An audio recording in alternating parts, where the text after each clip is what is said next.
Hello guys, and welcome to a new episode of Tactic Tester. And as always, if you've liked this video, hit the subscribe button. We're only 7 away from hitting that 20 mark, and hit that like button as well because it really helps me out. Alright, today in Tactic Tester we are playing with PSG, of course French giants, and it would be interesting to see how they would do when they get formed into this new tactic that I found. It's from Soy Bonez and it's a 5-2-3. It's got Florentina domination because he used it with his Florentina side and actually beat the Serie A fairly easy. So I thought it would be interesting to see how we would go on. We've got, of course, Keylor Navas as the goalkeeper on defend. The central three are on the left, Thiago Silva as the ball-playing defender on defend, Marquinhos as a libero on support, and Kipembe is another ball-playing defender on defend. Our two wing-backs are Bernat on the left as a complete wing-back and Thomas Meunier as a complete wing-back as well. The central midfield pair is made up of Verratti and Ander Herrera. Verratti is playing as a deep line playmaker on support, and Ander Herrera is playing as the box-to-box midfielder on support. Of course, on the wings, we've got on the left, we've got Neymar Jr. or Mr. Drama Queen, and on the right, we've got a winger in Kylian Mbappe. Our forward is going to be Mauro Icardi on the complete forward on attack, because I just think he has that little bit over Cavani. He's a bit younger, so I think he will do a good job for us. We're playing with a positive mentality, which of course means we will probably dominate the league, but we'll have to see how Europe is going to get along. So, alright. The tactics are made up as a fairly wide attacking width without passing into space, but overlap on the left, on the right, focus down on the left and on the right, and play out the defense. As you can see, we do put in whipped crosses, but we're not allowed to hit those early crosses, shoot on side, or work the ball into the box. We don't play for set pieces or dribbling or creative freedom, and we've got a passing directness of standard and a slightly higher tempo. In transition, Navas has to throw it out and distribute it to the fullbacks so that they can push on and the central three can stay back. When we've won possession, we will counter because we've got some pacey guys on those wings, and of course in the midfield there's quite a lot of pace in this team. And then when possession lost, we regroup so we can, so when it will be easier for us to regain the ball back. We've got tighter marketing, slightly more urgent pressing with preventing short goalkeeper distribution, which of course means that if the opposition goalkeeper has the ball, he has to launch it over the defense, and then the players here get trapped in a contraction of 7 players they've got to deal with. So for example, if you've got 2 central midfielders or 3, and then you face 3 forwards, those 3 forwards face already 3 defenders, but those central midfielders are down 1 man because they face 4 instead of the normal 2. So it would be interesting to see how the league is gonna deal with that, also how Europe is gonna deal with it. We are of course playing in the Confederation League and in the Champions Cup and Trophée de Champions, and of course we also play in the French Cup, so no worries about that. Yeah, the Champions League we have to reach the semi-final, and of course we need to win the league, but it might be the season in which we win the Champions League for the first time ever.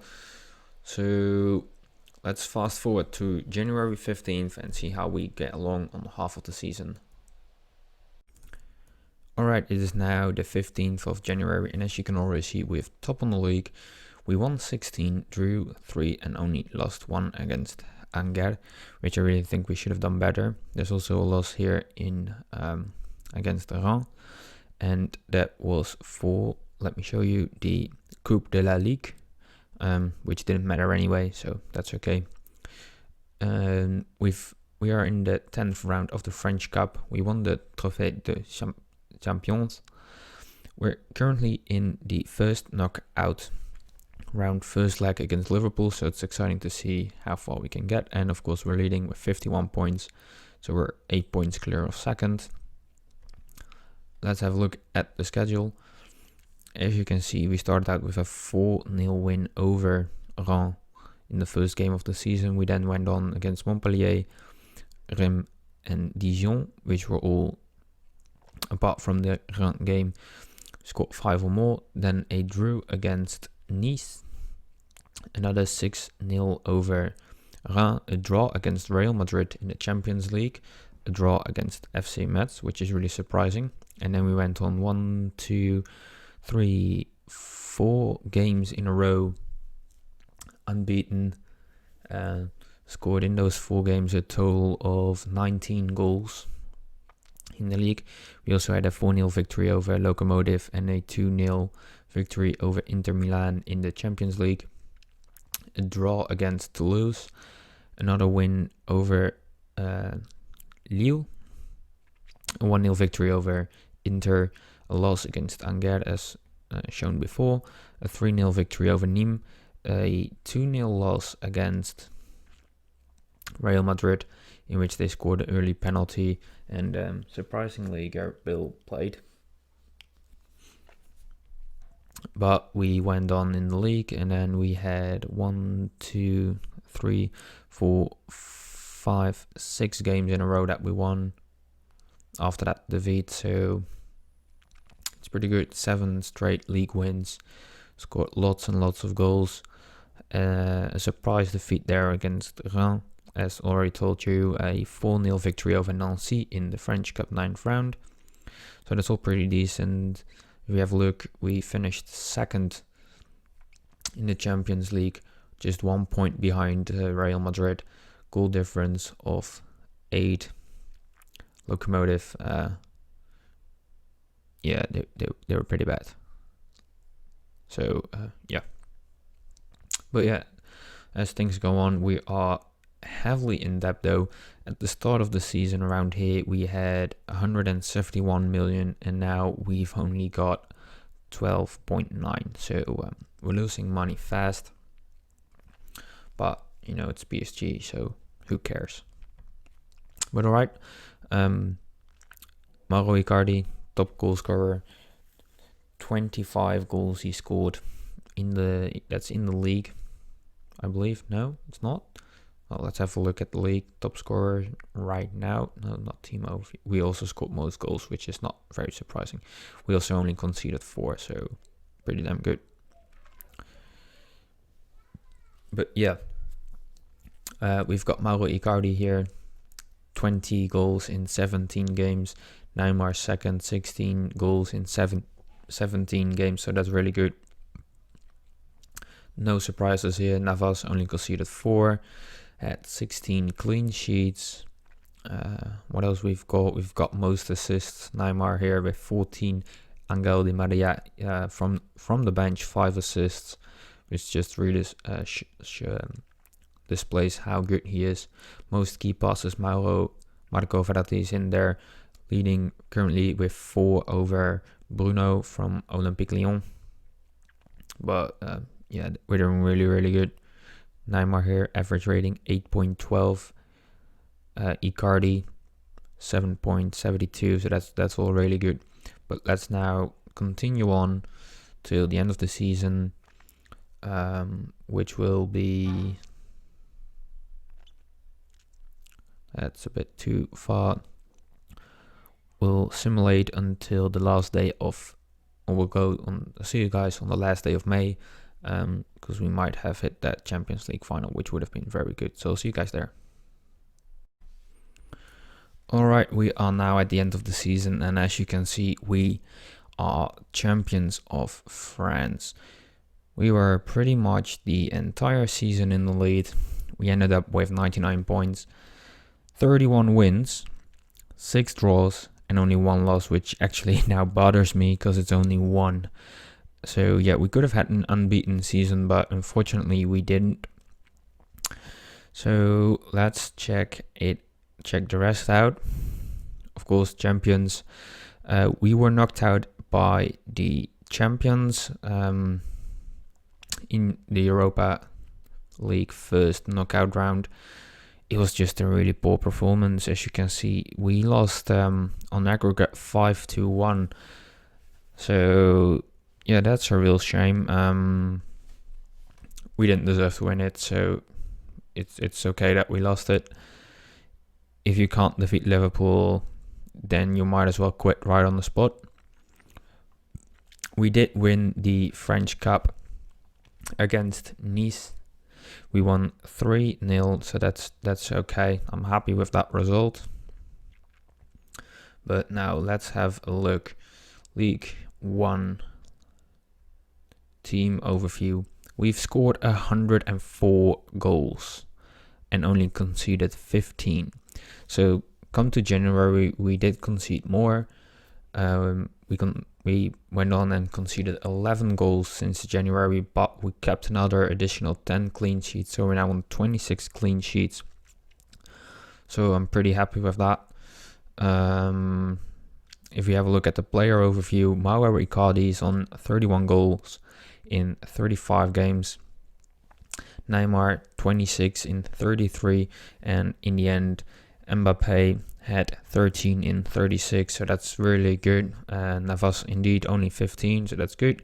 Most assists go to Neymar, 22 assists. Angel Di Maria went on from the bench and had another additional 6 assists, so he's on 11 assists.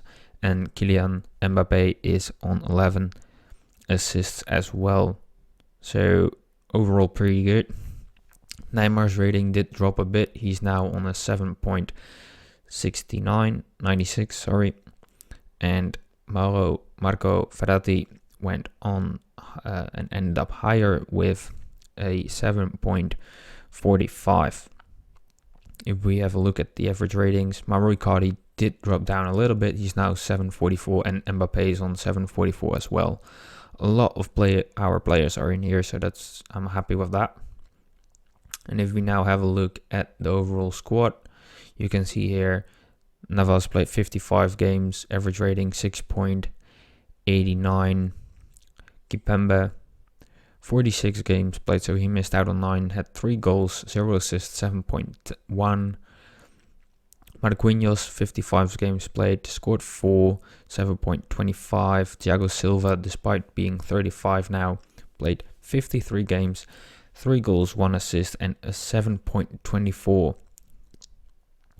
Meunier on a 7.08 after 55 games, 3 goals from that position, 8 assists, and Juan Bernat, he played less than the others. No, he actually didn't.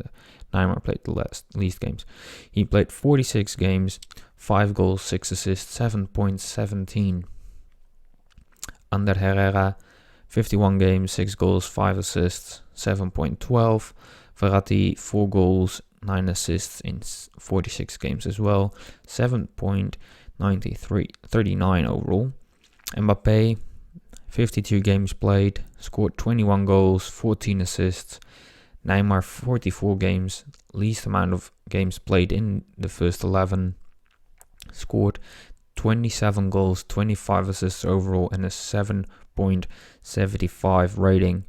And Mauro Icardi, he was an absolute beast this season, so I'm very happy we played him ahead of Cavani. He played 48 games, scored 40 goals, 4 assists, and a 7.42. Di Maria from the bench played 18, substituted in 28, scored 9 goals, 17 assists as well, 7.2 rating, really good.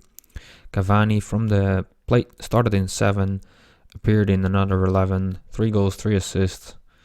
So overall pretty good, good results. So yeah, definitely recommend this tactic. You should really try it out. Make sure you've got a good defenders, and if you've got an attacking force that can really put the ball into the back. And yeah, so what I would change is my defenders and probably try to bring in some a few more wing backs for Bernard, and maybe try another midfielder for Herrera. Just one with like similar stats, but maybe a little bit better, so that dribbling, finishing a bit higher. Same goes for long shots, more pace, more strength. But yeah, overall, yeah, pretty good season, so I'm happy with that. If I were to continue, we would have the finances to do so. Almost 300 million in the bank, overall balance, or as transfer budget, and the overall balance of only 87 million. So that's not that high, but yeah, you could get quite some decent players in.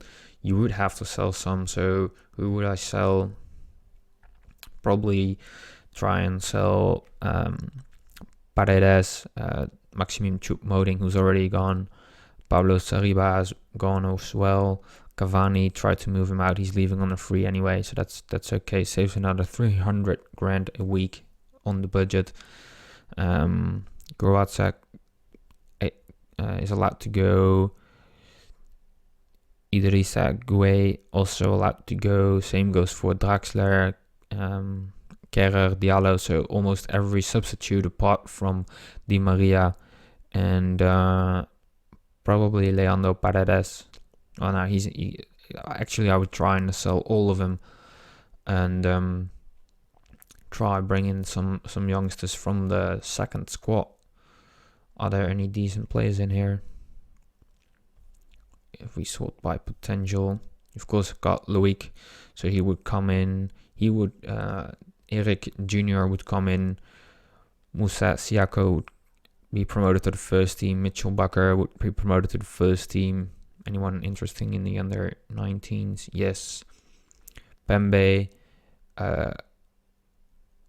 Adil would be allowed to go into the first team. Same goes for Hubert, who's another defender. So yeah, I would try and get those guys into the first team, and yeah.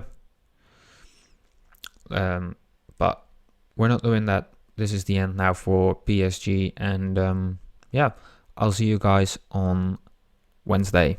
Have a nice day.